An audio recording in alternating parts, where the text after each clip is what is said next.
Hey everybody, Ham Solo here, Kilo Zero Foxtrot Yankee Romeo. It is November and it is the weekend for the Arrl International Earth Moon Earth Contest. Let's see what happens.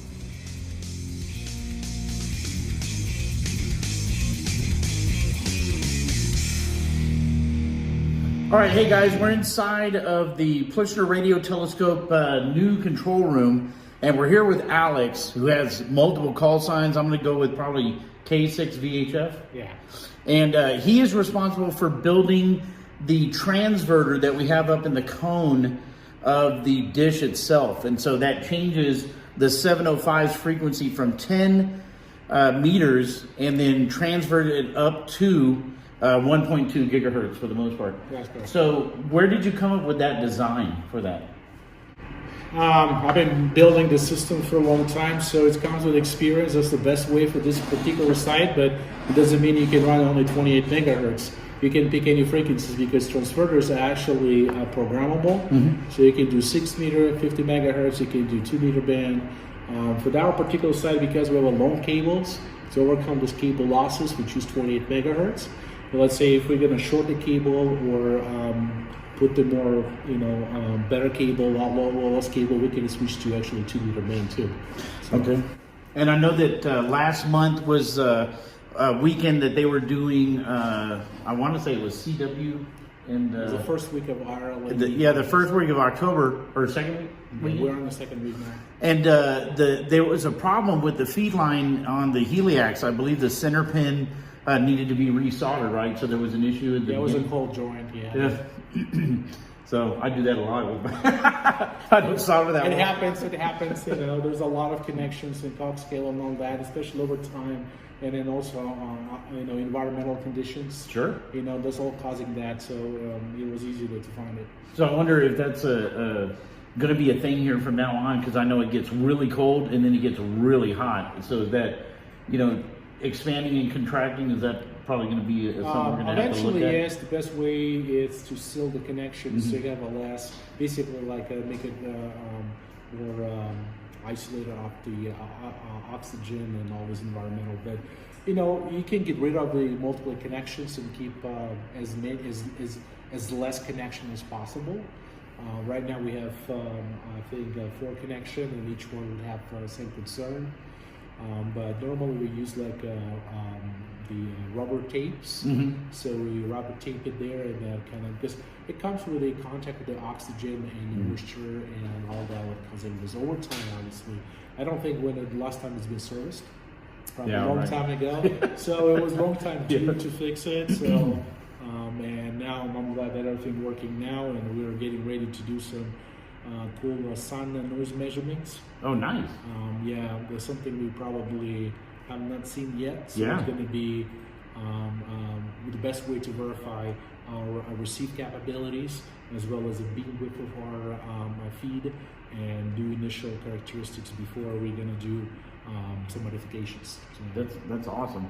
Now, is this the original transverter that we used the very first time it came out, or is this like a revised version of it? This is the original version of the Diane package. Okay. So when I designed this Diane, that was a transfer we choose to use is a Kuni from Germany. Uh-huh. It's the latest generation, so it's a generation 5. So it has the most performance and features than any other previously released. And we'll stick with this version at least for a couple of years. Sure.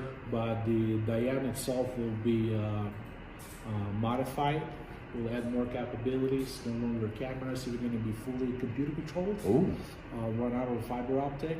So every visit, it's just getting more and more stuff done for the best. Sure.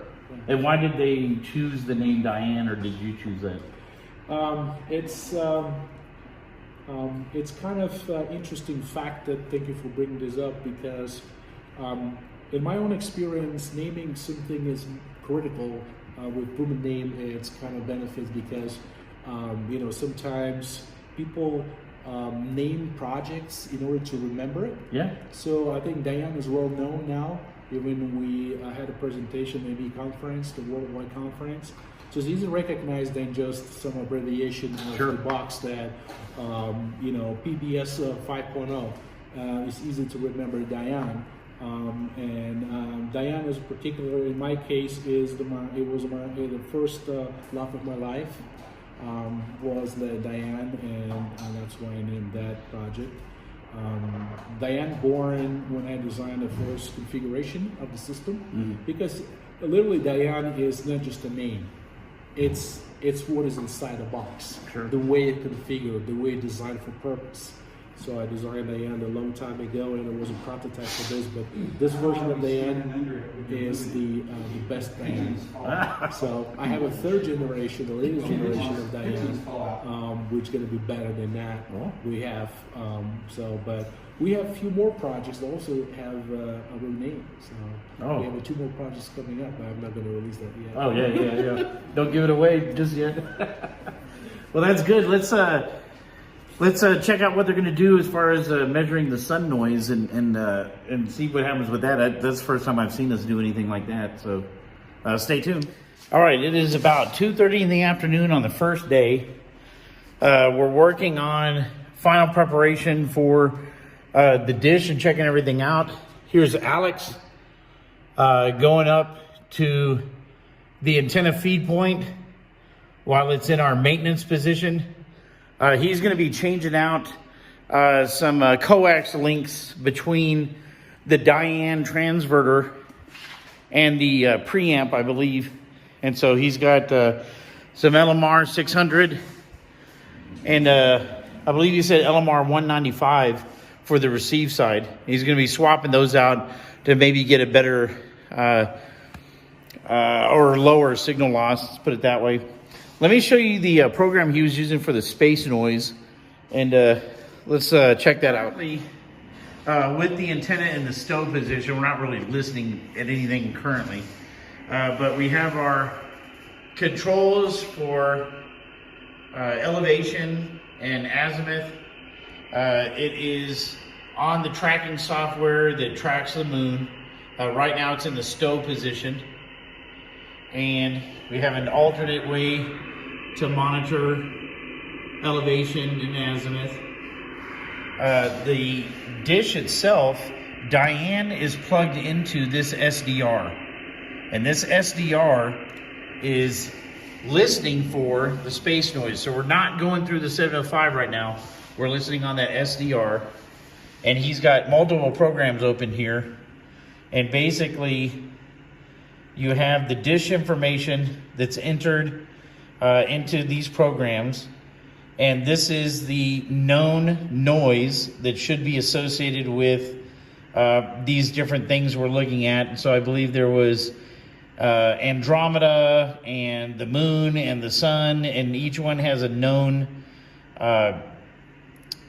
noise factor.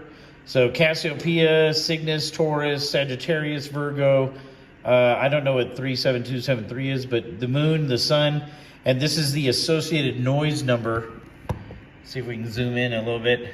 That would be associated. So if we were to listen or look at the sun, we should be hearing a noise Y factor right there, 30.17. So pretty noisy if you were to look at the sun.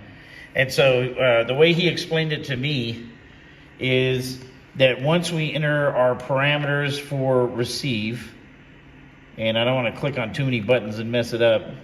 So we have our dish size, which is 18.2 meters.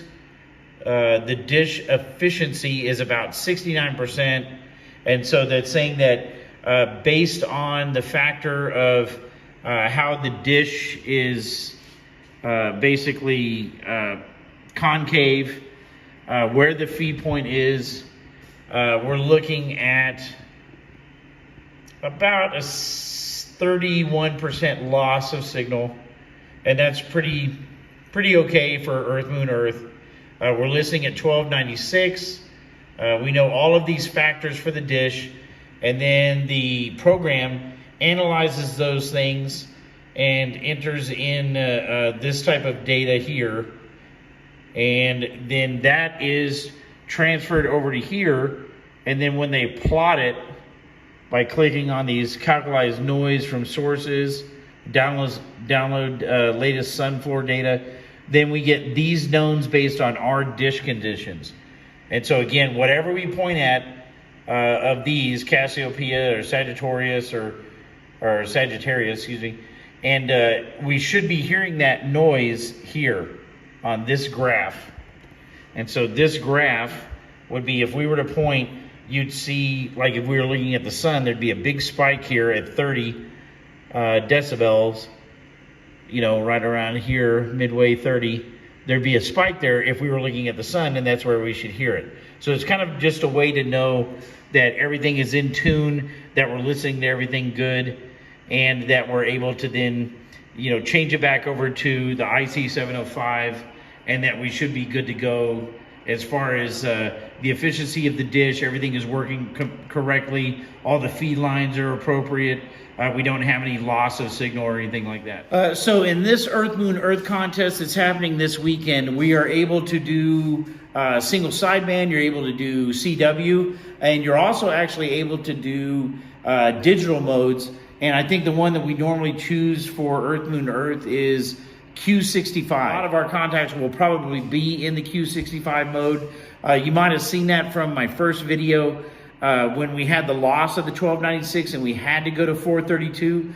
Not as efficient operating in the UHF frequency, and so we did only Q65 once we did that switch, because we had burned out the LNA by accidentally transmitting into it with more power. And so this time I think we're going to do probably a mixture. We do have a Morse key set up. We are set up for single sideband, but I believe we also will be running a Q65 software. And so we should see a number of these different things happen during this contest. The first weekend that we were doing this year was that October weekend, and they had a drivetrain chain brake that controlled the azimuth of the dish itself. They had to replace that. They went to Napa Auto Parts. They got the chain. There was a story about it on the Arrl newsletter. After they actually corrected those things, they had a feed line problem. The center pin had cold soldered on the feed line of the heliax, and so they resoldered that. They got the chain fixed, and then after all of that, they were still able to make 96 Earth Moon Earth contacts after all those problems. So they lost a whole day and were still able to get up in the 90s. So that's pretty impressive. All right, another part of the program I forgot to show you is this. This is kind of like a sky map, and so you can see several of the ones that they know the noise on. And so you see Taurus, the Moon, Cassiopeia, Cygnus, Virgo, the Sun, Sagittarius. And so again, what they try to do is they're going to point it to an area where there's a very low noise, so this dark sky kind of area. And so they'll get kind of like a baseline, and that's where you see, you know, let's say your lines start off here at your base, and then once they move, and they can point at anything like the sun, and so once they click on that and point at the sun, it'll say the sun is at this, there should be this much noise, and again, that's related to over here where it was telling there's 30.7, and so that's why there's that much noise, because it's right in this band. The more, you know, white, purple, red, orange is noisy compared to dark blue and darker blue. And so that's why we're able to know why the noise is so high for those certain things. Sagittarius should be like super high, because this is like right in the middle, and this is the Milky Way area here. So not only is it in the height of the noise, but it's in the height of the Milky Way given noise off. It doesn't show very big though, 1.82. I'm kind of surprised at that. I think it's going to be higher than that. But as soon as he gets those feed points changed out there in the dish, they're working on it now, and he should be up there on the scaffolding up at the top. I can't see it, but he's changing out those jumpers that are going between the Diane transverter and should be the preamp. And so once he gets those swapped out, and then we should be able to start moving the dish around and trying to find out if the noise is okay. All right, one thing I am going to talk about that I haven't really mentioned yet, it's kind of letting the cat out of the bag a little bit.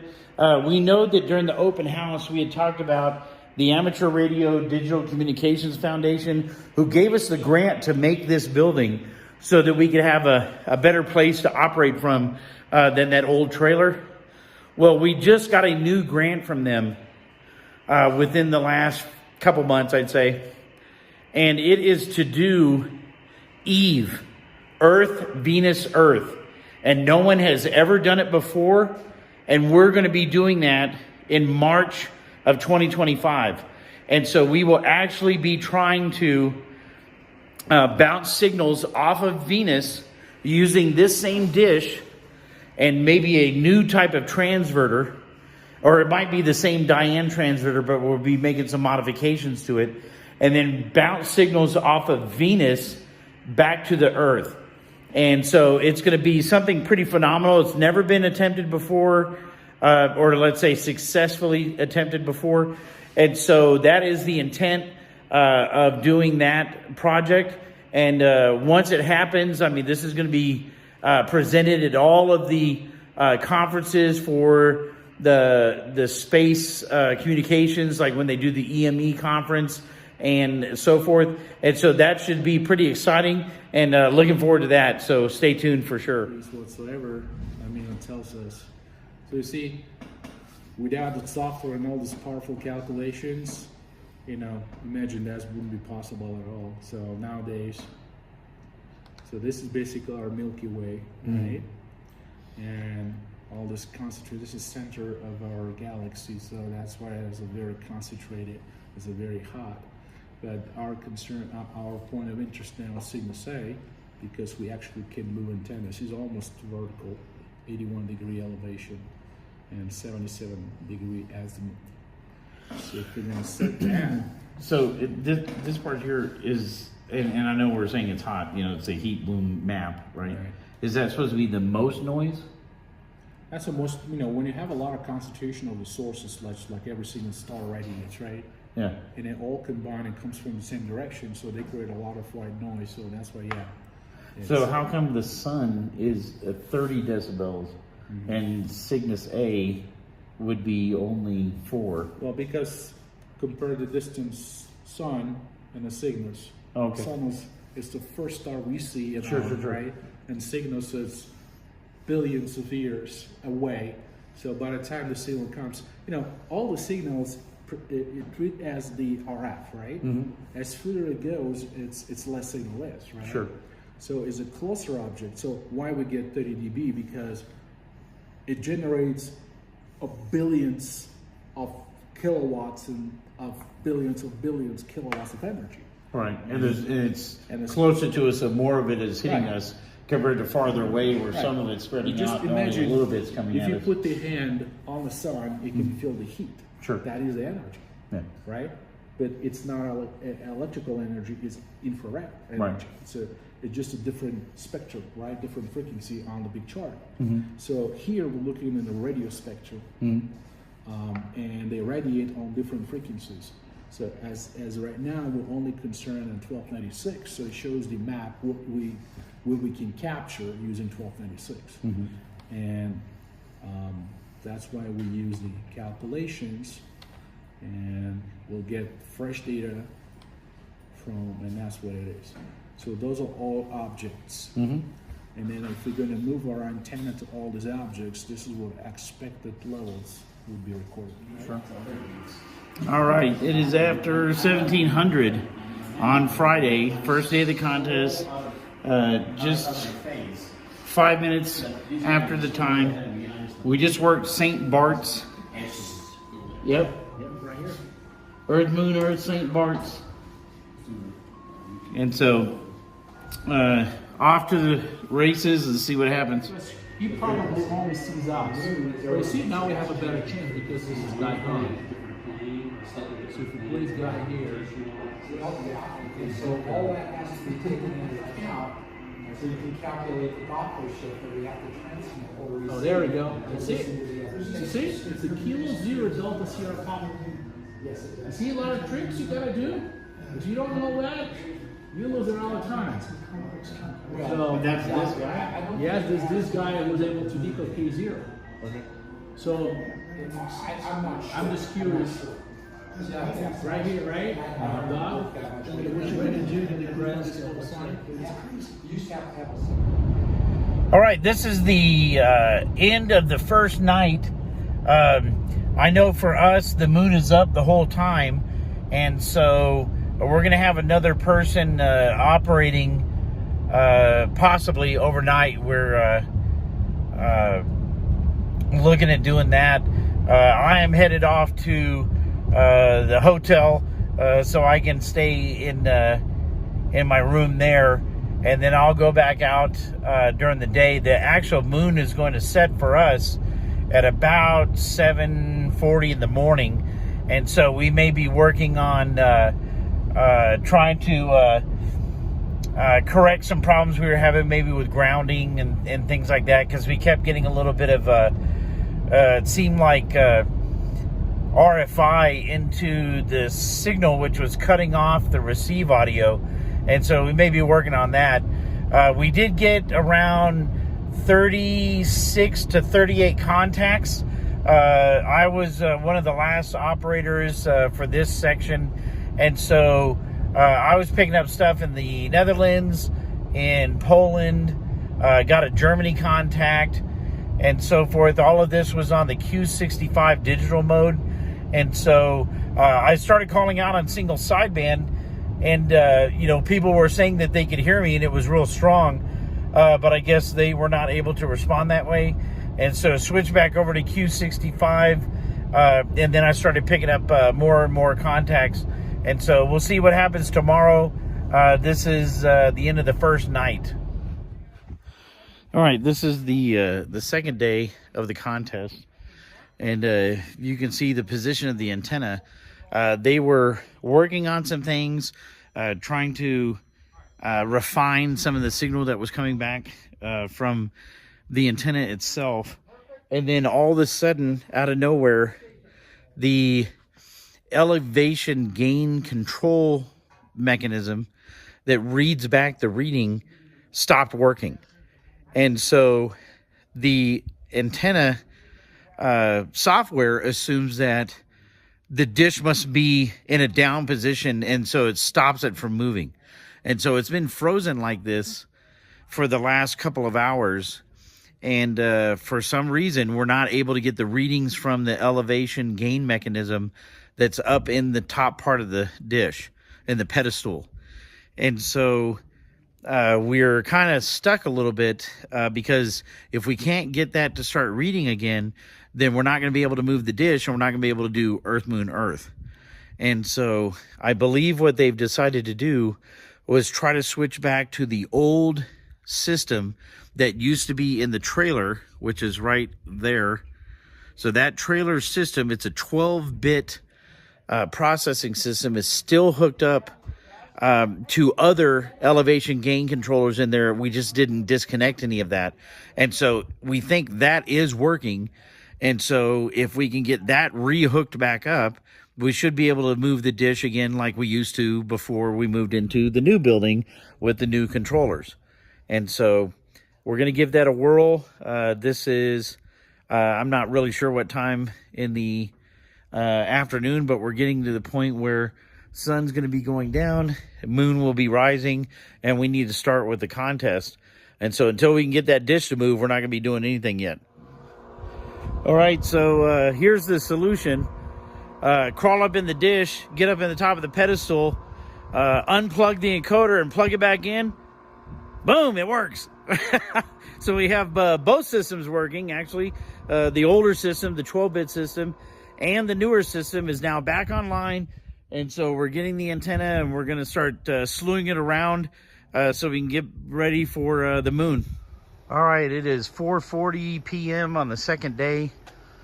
We've got the sun starting to set over here off the horizon, right about there.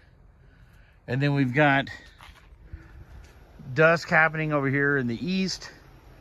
And so the moon should be coming up, I believe, about 5:05 p.m., we should break the horizon. So you saw the elevation and azimuth right there. And so you see we now have the radio telescope pointed at about 69 degrees, I think it was, and about 9 degrees elevation up from zero. And so yesterday we picked the moon up at about maybe 2 degrees past the horizon. And so right now it's sitting at 9 degrees, so you can see it's tilted just a little bit up. But we are ready to go about another 25 minutes, and then we should be back on the air, Earth, Moon, Earth, at the Plitschner Radio Telescope.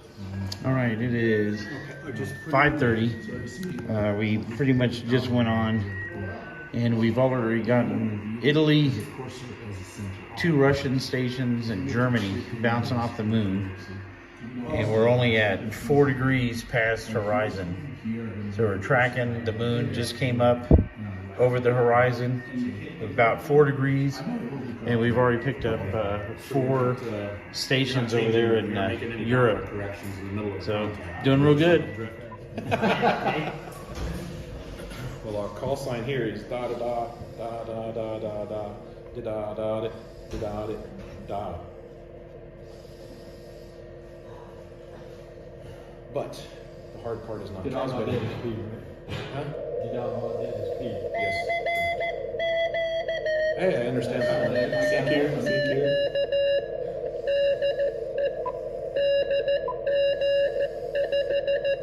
Somebody in Germany. Go quiet. Huh?